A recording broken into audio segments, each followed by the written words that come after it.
আমরা স্বাধীনতার পর থেকে নোয়াখালী সদর, নোয়াখালী 4 আসনের সাথে সম্পৃক্ত ছিলাম।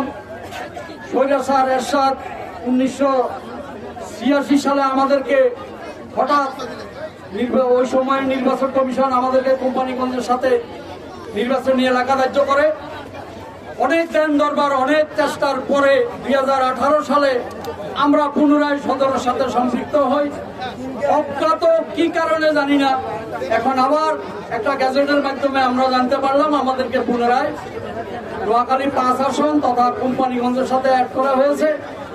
আমরা এর তীব্র প্রতিবাদ জানাই এবং অবিলম্বে সরকার এবং নির্বাচন কমিশন এই সিদ্ধান্ত পরিবর্তন করে পুনরায় আমাদেরকে নোয়াখালী সদরের সাথে সংযুক্ত করবে।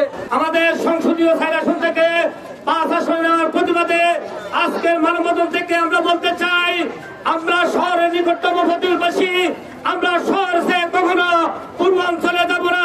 আমাদের একটাই দাবি, আমরা 5 আসনে থাকবো।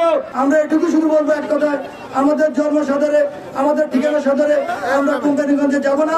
আমরা প্রশাসনের দৃষ্টি আকর্ষণ করছি, আপনি আমাদের দাবি মেনে নিন। যদি দাবি মেনে না নেন, সামনে আমরা সরকারের মতো কঠোর কর্মসূচি দিতে পারবো। সদরে আমাদের এমপি মর্যাদা